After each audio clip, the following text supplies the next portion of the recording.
The Pixel 10 Pro Fold gets by on great looks, charming software personality, and a more durable build than any other foldable on the market.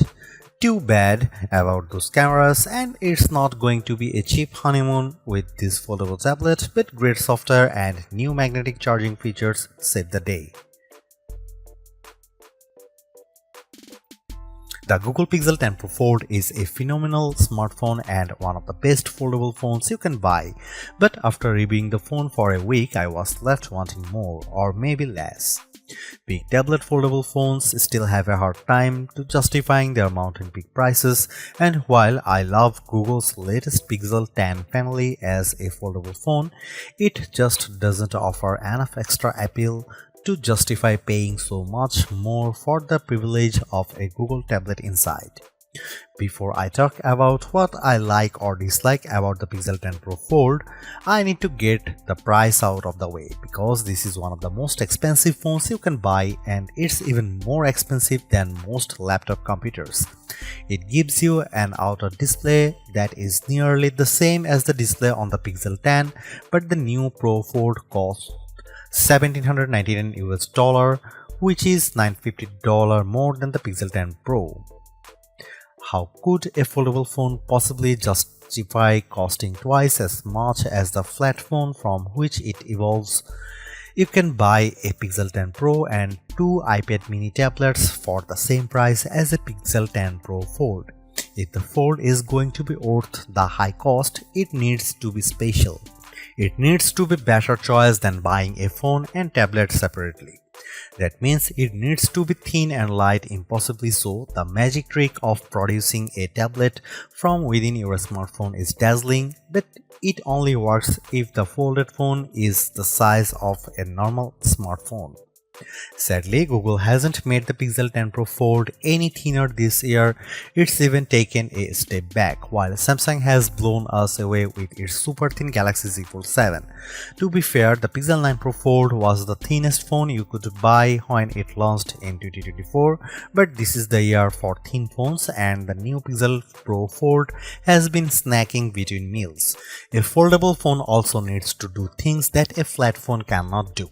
The Pixel 10 Pro Fold doesn't just have a bigger display inside, it also folds in the middle, so you can use the two sides of different functions. You can also use the inner and outer displays as simultaneously. I wish there were a lot more features that took advantage of a unique foldable design, but sadly Google hasn't added much excitement to the Fold over the past few years. Now when you open the camera on the big inner display and take a photo, you will see the pic you just took on the half of the screen with the camera app on the other half. Big deal? Hardly. There is nothing the Pixel 10 Pro Fold lacks, nothing missing that I loved on the Pixel 10 Pro. The flat Pixel Pro phone is one of the best you can buy, but without adding standout features that take advantage and justify the cost of the folding display, the Pixel 10 Pro Fold is much harder to recommend than its flat siblings.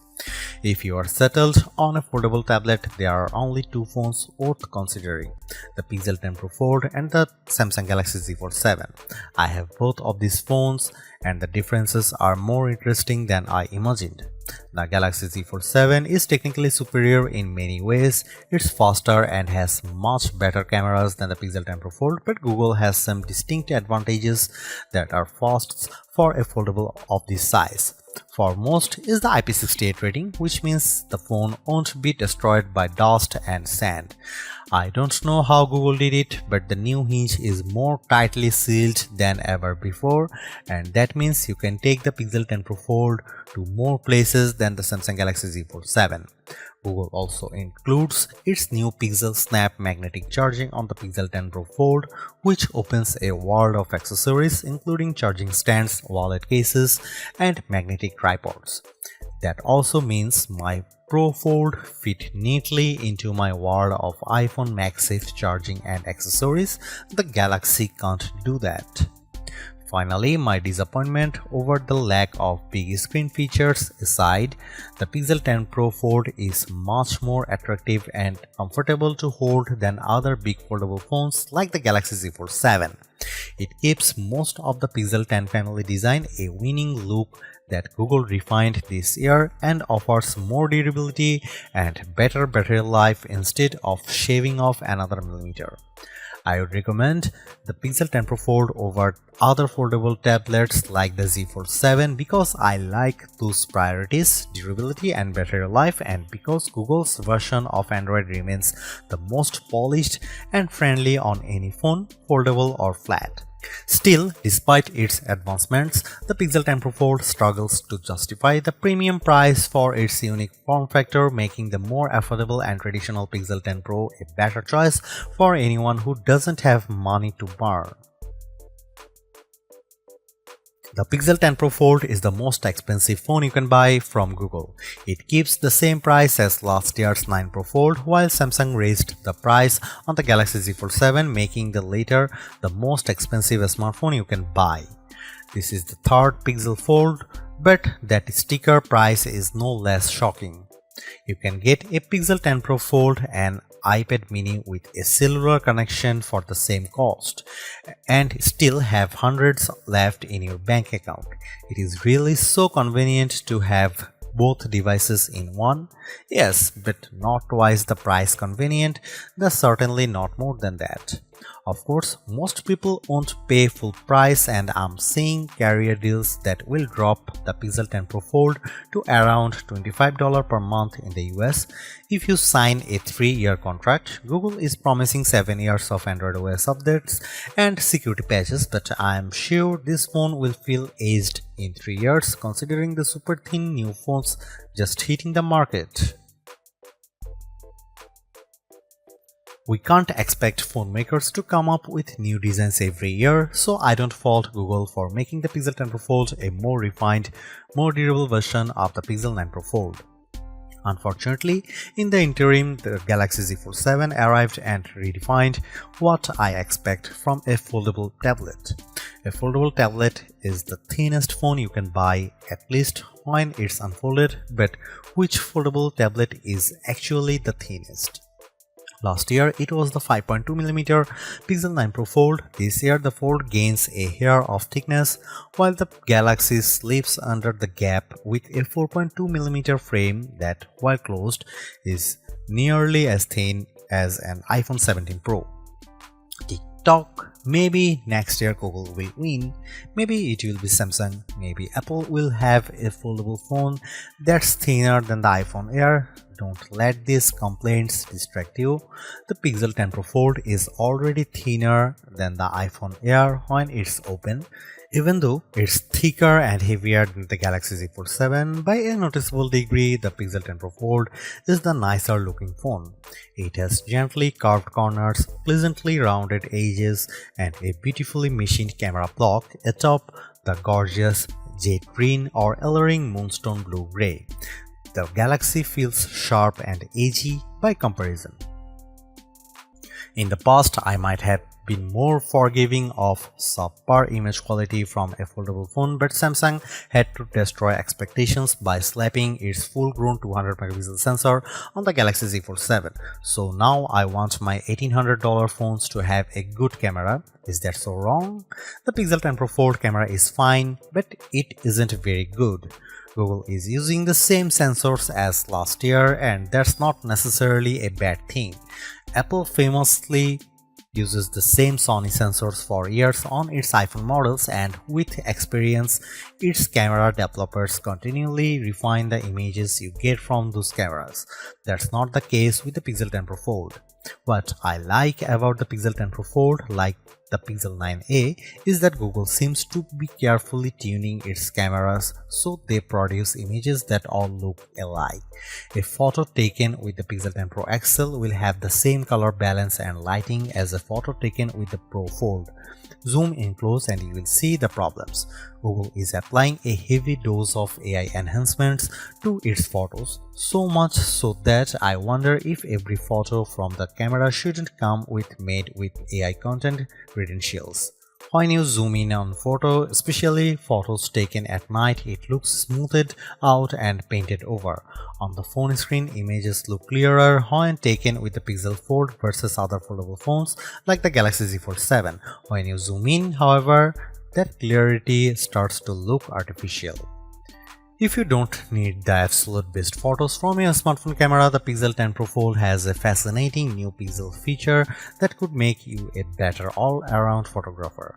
When you have your shot lined up, instead of pressing the shutter, press the camera coach button and Google will use its AI to analyze your photo and offer advice.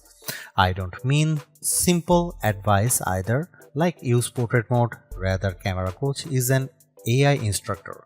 First, it gives you 3 or 4 suggested themes for your phones. Then, it takes you step by step through the shot. It highlights the right camera mode to select and it tells you where to move for the best angle. In the end, it really did help me take better photos if I was willing to take the time to walk through the steps.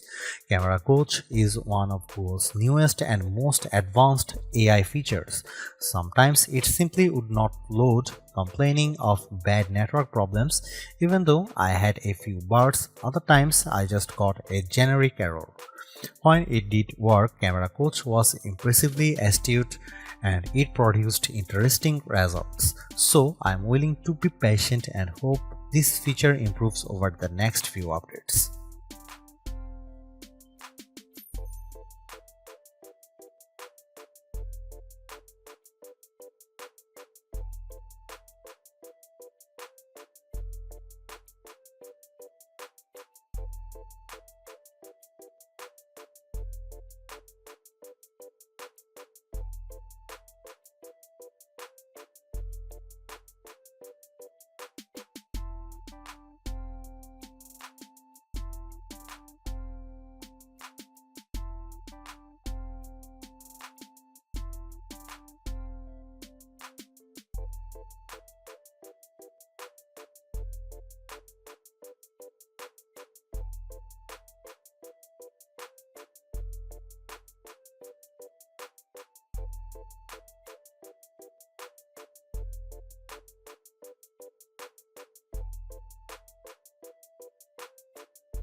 Pixel phones aren't known for top performance and the Pixel 10 Pro Fold is unimpressive if you rely on benchmark scores alone. In my real-world testing, I found the Pro Fold to be smooth and responsive, especially when switching apps back and forth between the outer and inner displays. That doesn't mean that weren't hiccups. Google's biggest performance offense is letting the camera lag. If you have too many features enabled, the camera shutter button will stop working between one photo and the next while the photo thinks about things. It happened fewer times on the Pixel 10 Pro Fold than on the Pixel 10 Pro, but that's probably because the Fold doesn't have as many megapixels to count. I also saw things slow down considerably when I tried to use the new AI features. Perhaps someday these AI tools will be a natural extension of the Android OS. But for now, every time I used one of the more advanced AI features, it felt like an event.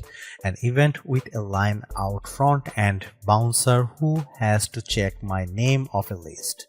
I can't blame the network because I had plenty of bars on AT&T and the phone performed admirably on my new Wi-Fi 7 network.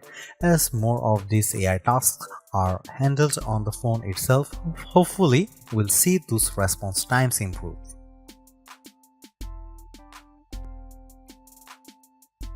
I will admit that the battery life isn't a huge priority for me these days as my home, car and office are littered with wireless chargers, so I am continually topping up my battery.